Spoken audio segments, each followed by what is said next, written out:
YouTube, Pixel58 here.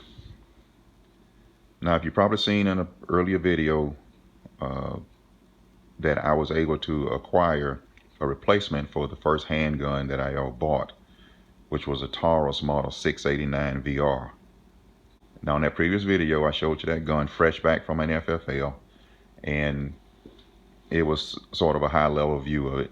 Well, today I'm going to do a little more extensive inspection on it and see what it is that I need to do in order to get it to the condition that I would like to have it in and keep it in my collection. Now, what I'm not going to do is bore you with a long, lengthy, detailed disassembling on these guns. What I want to do today is just do a simple disassembly. I'm going to remove the stocks. I'll probably take the cylinder out and remove the side plate to see what kind of condition the gun is in, and try to just determine from that point what it is I'll be doing before I do a thorough cleaning and then a wet sanding and a polishing. So the first thing I want to do is I'm going to remove the grip. Now, this is a Hogue aftermarket grip. They come apart. They've got one screw on the bottom. You just remove that screw and the grip itself should slide right off.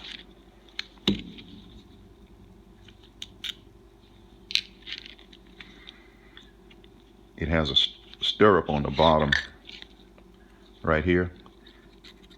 That's essential to making these grips fit. It's a little bit different from the Smith & Wesson grip, stirrup anyway.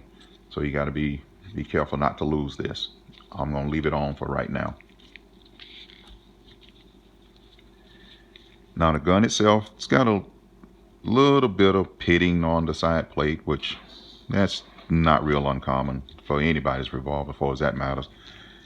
That's what gets trapped under these grip panels if you don't remove them for long periods of time, and you'll get like a little bit of hopefully minor pitting underneath of them. So far, I'm not disliking what I see. The gun doesn't seem to be too mucked up, so everything looks good so far. And next, I'm going to remove the side plate. As like I said, these disassemble a lot like Smith & Wesson revolvers. This side plate screw also is the yoke retention screw, so when I take this off, I'll be able to remove the yoke and cylinder as well. Now, I was careful when I chose the screwdriver, so I want to make sure that I don't scratch anything up.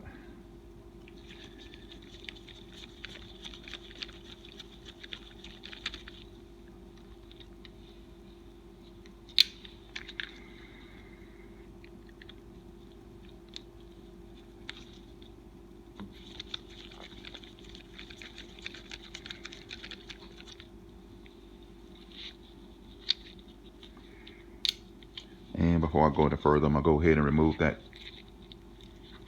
cylinder.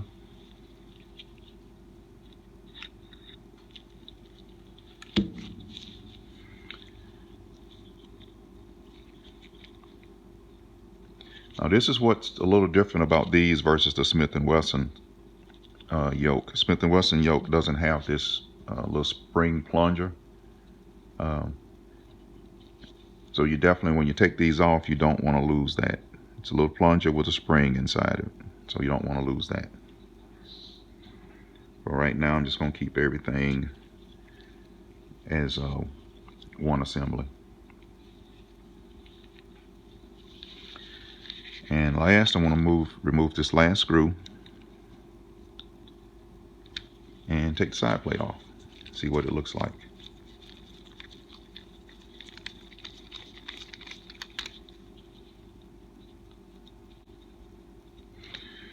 There we go.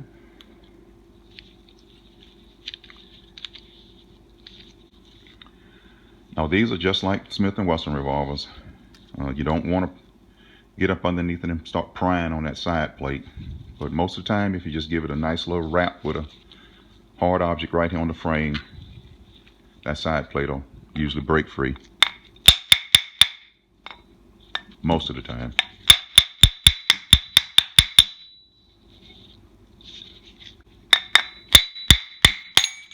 There we go.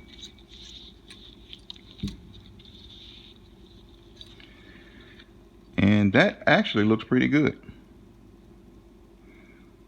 It's not gummed up hardly at all.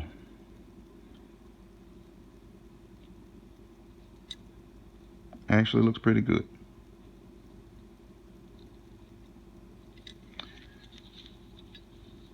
So in this case, what I'll do here is I'll just